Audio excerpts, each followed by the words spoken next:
savvy people. Today we are going to talk about iPhone 11 to 16. As we all know, Diwali is coming and now it is the best chance to get your first iPhone.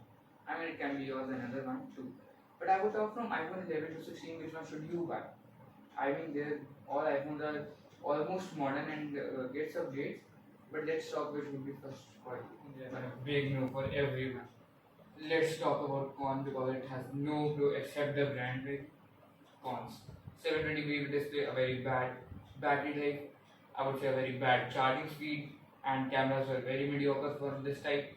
4G 720p display again because it would like ruin your all viewing experience and everything else. I would say just please ignore this phone. This phone was meant for nobody in this era.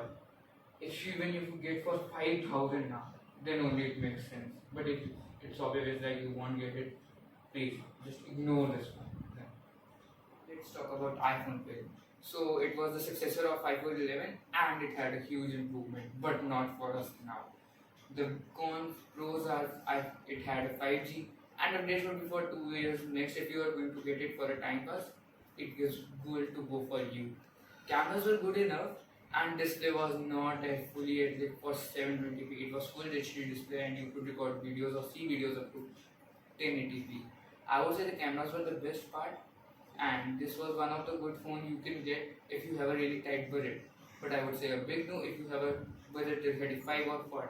I would say go rather for 30 or again wait for SE4 because it is one of the biggest phone for Android killer from iPhone 13. It is such a big yes. I mean it is for 70-30%. Like 70% of the people that can get it and 30 would be no. For the 30s, let me tell you the cons for the 30s one and then we will get to the 70s one. See, for 30 lower, less updates, and if you are a professional worker, I would say the performance would be mediocre for you. If you are a professional gamer or a worker, yes, it was a really good phone. 5G तो है ही है, but then too, I would say the bands were and connectivity were not so good for like a modern phone, and battery भी it would vary for you. I don't know how about your usage if you are a performance one. Now let's go for the 70%. There are so many pros of this phone. Camera was so good, the good design, colors were very vibrant, and I would say battery is good part of this phone.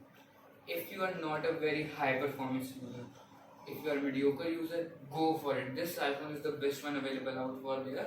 It would get more than 3 years of update till now and security updates too. And it looks modern on these days too.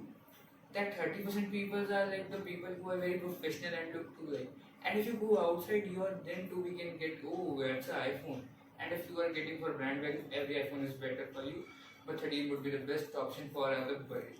But if you can wait till March 2025, when the Holi sale would be also coming, get iPhone SE4 or 11. Yeah, it was not a mediocre phone, and I won't recommend it. I mean, it is a good phone for those who are just looking for an iPhone, but it was a replica of 13 only with some newer boring colors. Sorry for the mistake. And the charging speed is also not justified for the price. And I would say it was a good phone. The processor was also not the best one. This phone is for just the only one who have a budget between 13 and 50. Obviously, because like one is predecessor and one successor. Who are getting with this one? I would recommend you if you can compromise in 1 year update and no feature heavy, say go for 13. 14 is not good for you. 14 was very low updates, nothing exceptional, just minor camera upgrades. I mean, say downgrades for you, not updates. The second last one, competitor iPhone 15. This one is like one of the best you are going to gravitate around it. 55, 56. On Flipkart it is listed 51 with other offers too, and base price would be 57. That's a no-brainer deal for anyone who wants to get the latest iPhone. Everything is so perfect about this phone. Battery life was the best thing I ever used it. I have personally used it, but the video is not on iPhone 15. Let me tell you.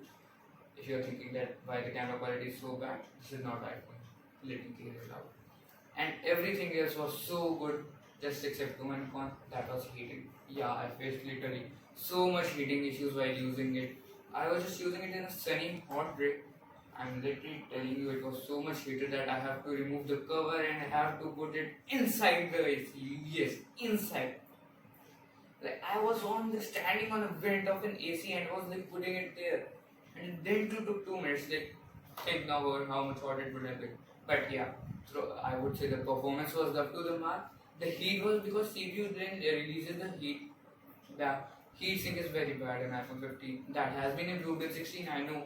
But if you are looking for a mediocre, good performance, but the latest release iPhone 16, you get action button and capture button and AI. And Apple intelligence? No, no, no, no artificial intelligence. Apple intelligence, just Apple things. Let me tell you, this one is one for those who want always the latest iPhone and always want to look so unique in the market that you would look like iPhone 12 11 user. Just Apple simply. I mean, the design was okay. Colors were the best part of this phone, and features were also okay. And AI would be releasing a next month, or I would say next year for India. So step up things again. I would say it was a good phone if you are going to look for a new iPhone, a charging new speed, a new button and action button, and everything else. How you can get so much. I mean, not so much and so much because it is an iPhone. Two or three things also matter. Just type of things.